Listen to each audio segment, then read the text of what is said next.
Hello everyone, आज चाहिँ हामी पियुको सिलेबस अन्तर्गत रहेको नेटवर्क एन्ड साइबर सेक्युरिटी भन्ने सब्जेक्टको चाहिँ chapter number 2 symmetric key cryptography हेर्दैछौँ। सिमेट्रिक की क्रिप्टोग्राफीमा 2.1 को सिलेबसमा 2.1 मा रहेको टपिक चाहिँ के छ भन्दाखेरि क्रिप्टोलोजी भन्ने छ।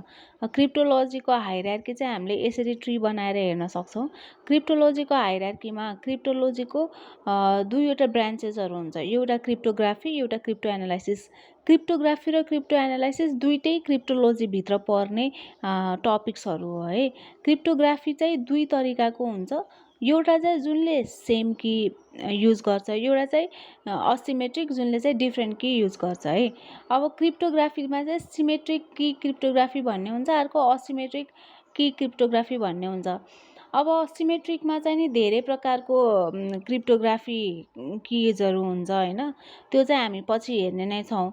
अनि असिमेट्रिकमा पनि योहरू भयो। सिमेट्रिकमा के भयो, डिएस, 3DS, एएस अनि RC4, स्ट्रक्चर 20 भन्ने भयो।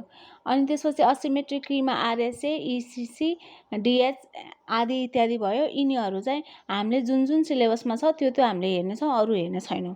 त्यसपछि क्रिप्टो एनालाइसिस भनेको चाहिँ के हो भन्दाखेरि क्रिप्टो एनालाइसिसमा चाहिँ कसरी अट्याक हुन्छ भनेर स्टडी हुने ठाउँ हो कि क्रिप्टो एनालाइसिस भनेको चाहिँ अट्याक मेथड्सहरूको बारेमा स्टडी हुने ठाउँ हो। अब हामी सिरियली जाँदाखेरि क्रिप्टोलोजीको बारेमा हेरौँ। क्रिप्टोलोजी भनेको चाहिँ नि यस्तो साइन्स हो जुन चाहिँ कम्युनिकेसनमा युज हुन्छ, जुन चाहिँ सेक्रेट राइटिङको लागि युज हुन्छ कि। The science of secret writing and communication derived from Greek word kryptos plus logos. Kryptos भनेको हिडन हो अनि लोगोज भनेको स्टडी हो ग्रिक वर्डमा। त्यही भएको भएर चाहिँ नि क्रिप्टोलोजीको डेफिनेसन यस्तो भयो। अब यसको पर्पस के हो भन्दाखेरि पर्पस चाहिँ सेक्युर कम्युनिकेसनको लागि युज हुने हो। डिफ्रेन्ट कुराहरू हुन्छ नि त, ट्रान्जिट गर्दाखेरि एक ठाउँबाट अर्को ठाउँमा ट्रान्जिट गर्दाखेरि डिफ्रेन्ट कुराहरूले अट्याक गर्न सक्छ। त्यो सबै अट्याकहरूसँग बचाएर कम्युनिकेसन गर्नुलाई चाहिँ क्रिप्टोलोजी भनिन्छ। त्यो बचाएर कम्युनिकेसन कसरी गरिन्छ भन्दाखेरि सेक्युर बनाएर सिक्रेटली राइट गर्ने अनि पठाउनेले र पाउनेले मात्रै थाहा पाउने हो, त्यो गर्यो भने चाहिँ सेक्युर हुन्छ होइन। अर्को भनेको चाहिँ नि कन्फिडेन्सियालिटी प्रोटेक्ट गर्नको लागि इन्टिग्रिटी र अथेन्टिसिटी, यो सबै कुरा त्यही सेक्युरमै इन्क्लुड हुने कुरा हो। अब यसलाई फर्दर डिस्क्राइब गर्नु पर्दाखेरि यसको ब्रान्चेसहरू डिस्क्राइब गर्न सकियो होइन। अनि त्यसपछि ब्रान्चेसभित्र पनि के हुन्छन्, के कीहरू हुन्छन्, युज हुन्छन् भनेर लेख्न सक्यो होइन। यो सबै यहाँबाट बनाएर लेख्न सकिन्छ। यति लेखेपछि क्रिप्टोग्राफीको लागि हुन्छ। अब क्रिप्टोलोजीको लागि हुन्छ। अब क्रिप्टोग्राफीमा हेर्न चाहिँ क्रिप्टोग्राफी भनेको चाहिँ नि practice and study of technique for secure communication which focuses on designing algorithm and protocol। Algorithm र प्रोटोकल डिजाइन गर्नको लागि स्टडी हुने टेक्निक्सलाई चाहिँ के भनिन्छ, क्रिप्टोग्राफी भनिन्छ होइन। क्रिप्टोग्राफीमा चाहिँ दुई प्रकारको चाहिँ क्रिप्टोग्राफीहरू हुन्छ, एउटा सिमेट्रिक एउटा असिमेट्रिक। सिमेट्रिकमा सेम की युज हुन्छ, असिमेट्रिकमा के अरे दुईवटा की डिफ्रेन्ट की युज हुन्छ भनेर लेख्न सकियो कि। अब यो क्रिप्टोग्राफीको गोल्सहरू के हो भन्दा कन्फिडेन्सियालिटी, कन्फिडेन्सियल राख्ने कुराहरूलाई, इन्टिग्रिटी अनि अथेन्टिसिटी, नन रिप्युडिएसन होइन। अनि यसको टाइप्सहरू के हो भन्दाखेरि सिमेट्रिक, असिमेट्रिक, ह्यास फङ्सन भइसक्यो। यो मैले एक्सप्लेन गरिसकेँ। अब ह्यास फङ्सन भनेको के हो भन्दाखेरि वान वे फङ्सन हो, जुन चाहिँ सिक्योर गराएर सेक्रेट बनाउनको लागि पठाइन्छ कि, यो फङ्सन युज गरिन्छ कि। अब कन्फिडेन्सियलिटी, इन्टिग्रिटी, अथेन्टिसिटी, यो सबै त तपाईँहरूलाई थाहा नै छ होला। कन्फिडेन्सियलिटी भनेको कन्फिडेन्सियल राख्ने होइन, इन्टिग्रिटी भनेको चाहिँ नि सिक्योर इन्टिग्रेट गरेर राख्ने सबै कुरा। त्यसपछि चाहिँ नि अथेन्टिसिटी भनेको चाहिँ कसले एक्सेस गर्न पाउने, कसले एक्सेस गर्न नपाउने भन्ने कुरा थाहा पाउने। नन रिप्युडिएसन भनेको चाहिँ रिप्युडिएसनलाई चाहिँ नि रोक्ने के, यसले चाहिँ त्यो गर्छ है। अब त्यसपछि आउँछ हाम्रो क्रिप्टो एनालाइसिस। क्रिप्टो एनालाइसिस भनेको के हो भन्दाखेरि art and science of breaking cryptography system. Cryptographic system हामीले जुन चाहिँ क्रिप्टोग्राफीमा बनाएको थियौँ त्यसलाई चाहिँ कसरी ब्रेक गर्न सकिन्छ त नि भनेर चाहिँ स्टडी गर्ने आर्ट र साइन्सलाई के भनिन्छ, क्रिप्टो एनालाइसिस भनिन्छ। यसले चाहिँ के गर्छ भन्दा त्यो क्रिप्टोलोजीमा हामीले बनाएको अल्गोरिदमहरू छ नि, त्यो अल्गोरिदमहरूको विकनेस फाइन्ड गर्छ कि। अब यो चाहिँ अट्याक टाइप्सहरू हो है, यो टाइप्स चाहिँ क्रिप्टो एनालाइसिस अट्याक टाइप्सहरू हो। एउटा चाहिँ चिपर टेक्स्ट ओन्ली अट्याक, यसले चाहिँ नि चिपर टेक्स्टलाई मात्रै फोकस गरेर अट्याक गर्छ कि। Known plain text attack, known plain टेक्स्टमा गएर अट्याक गर्ने हो यो चाहिँ। Chosen plain text attack, अट्याकरले कुनै पनि प्लेन टेक्स्टलाई चुज गर्न सक्छ अट्याक गर्नको लागि। Choose and cheaper text attack, अब यो चाहिँ कुनै पनि चिपर टेक्स्टहरू चाहिँ अट्याक गर्न सक्छ कि अट्याकरले। ब्रुट फोर्स अट्याक, यो चाहिँ टाइप्सहरू हो है। अनि अट्याकको अब मेथडहरू के हुन्छ भन्दाखेरि फ्रिक्वेन्सी एनालाइसिस भन्ने हुन्छ एउटा। फ्रिक्वेन्सी एनालाइसिस भनेको यसले चाहिँ फ्रिक्वेन्सीको प्याटर्नहरू एनालाइज गर्छ कि, चिपर टेक्स्टमा भएको फ्रिक्वेन्सीको प्याटर्नहरू एनालाइज गर्छ। इफेक्टिभ एनालाइसिस, सिम्पल सब्स्टिट्युसन, अब यो चाहिँ इफेक्टिभ कहाँ हुन्छ भन्दाखेरि सिम्पल सब्स्टिट्युसन चिपर्सहरूमा चाहिँ इफेक्टिभ हुन्छ। यो सबैभन्दा इजी मेथड हो। अब ब्रुट फोर्स भनेको के हो, यहाँ माथि ब्रुट फोर्स अट्याक भने जस्तै मैले यहाँ एक्सप्लेन गरेको छु।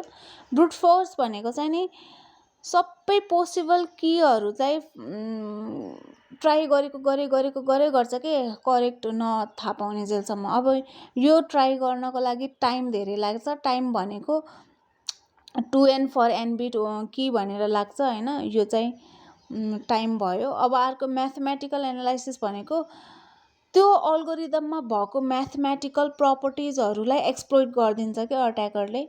For example linear differential crypto एनालाइसिसमा गएर यो म्याथमेटिकल, यो डिफ्रेन्सियल अथवा लिनियर म्याथमेटिक्सलाई चाहिँ नि एक्सप्लोइट गरिदियो भने के भयो, अट्याक गर्नलाई सक्सेसफुल भयो नि त। अर्को भनेको साइड च्यानल अट्याक हो। साइड च्यानल अट्याक भनेको त्यहाँको टाइमलाई एनालाइज गर्छ अनि पावर कन्जप्सनहरूलाई एनालाइज गर्छ र त्यसरी त्यहाँबाट छिरेर अट्याक गर्छ। पावर कन्जप्सन र टाइमिङबाट छिरेर अट्याक गर्छ है। अब यो टपिकबाट क्वेसन आयो भने चाहिँ कस्तो आउँछ भन्दाखेरि यस्तो आउँछ है। Define cryptology, cryptography, crypto analysis, explain their relationship with a neat diagram. क्रिप्टोलोजीको बारेमा मैले भनिसकेँ। The science of secret writing and secret communication in the presence of एडभर्टरिज।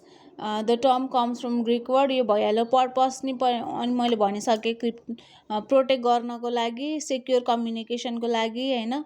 अब हिस्टोरिकल ब्याकग्राउन्ड भनेको के हुन्छ भन्दा एन्सियन्ट टाइमदेखि युज भएर आइरहेछ। सुरुमा चाहिँ क्यासर चिपर भन्ने 100 BC मा युज भएको हो यो। अनि मिलिटरी र डिप्लोमेटिक कम्युनिकेसनमा धेरै युज हुन्थ्यो पहिला, आजकल चाहिँ अब जता पनि युज हुने भयो। अब यसको मेन ब्रान्चेसहरू क्रिप्टोलोजी र क्रिप्टो एनालाइसिस हो। अब क्रिप्टोग्राफीको बारेमा हामीले कुरा गर्दाखेरि क्रिप्टोग्राफी भनेको पनि अघि मैले एक्सप्लेन गरिसकेँ। Art of science of designing techniques, algorithm, protocol to secure information भइहाल्यो।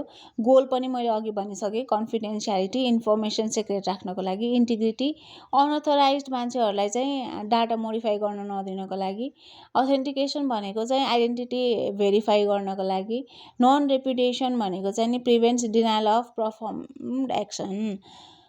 अब अर्को टाइप्स के छ, असिमेट्रिक की र सिमेट्रिक की। असिमेट्रिकमा पब्लिक की र प्राइभेट की डिफ्रेन्ट कीहरू युज हुन्छ। सिमेट्रिक कीमा सेम की युज हुन्छ इन्क्रिप्सन गर्न र डिक्रिप्सन गर्नको लागि। अर्को ह्यास फङ्सन हो, one way hash function for data integrity भनेर लेखिदिए भइहाल्यो। क्रिप्टो एनालाइसिस भनेको पनि अघि मैले एक्सप्लेन गरिसकेँ। Art of science of breaking cryptographic system by finding weakness in algorithm or implementation. टाइप्सहरू भइहाल्यो। Cipher only attack, known plain text attack, known cipher text attack, chosen plain text attack, cipher attack, brute force भइहाल्यो। सबै कुरा मैले अघि नै explain गरिसकेँ। अब त्यसपछि यो टेक्निकहरू पनि भइहाल्यो। अघि मैले frequency analysis, brute force, mathematical analysis, side channel attack सबै कुरा एक्सप्लेन गरिसकेँ। यो फिगर बनायो, यो फिगर पनि अघि मैले भनिसकेँ।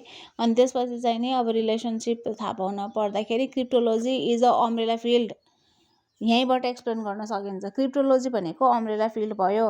अनि यसले चाहिँ क्रिप्टोग्राफीले चाहिँ सेक्योर सिस्टममा फोकस गर्छ भने क्रिप्टो एनालाइसिसले चाहिँ ब्रेक गर्नलाई ब्रेक गर्ने यही क्रिप्टोग्राफीलाई ब्रेक गर्ने कुरामा चाहिँ फोकस गर्छ।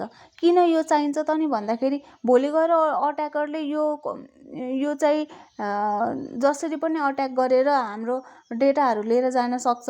त्यो कुरालाई प्रिभेन्ट गर्नलाई पहिल्यै हामीले डेटाहरूलाई चाहिँ सेक्योर गर्नको लागि यो कसरी गर्न सकिन्छ त नि, अट्याक गर्न सकिन्छ, कसरी चोर्न सकिन्छ भन्ने कुरालाई चाहिँ थाहा पाएर त्यो कुरालाई फेरि यहाँ क्रिप्टोग्राफीमा लगेर इम्प्लिमेन्ट गरेर एकदम सेक्योर बनाउन सकिन्छ के होइन। अब त्यही हो होइन।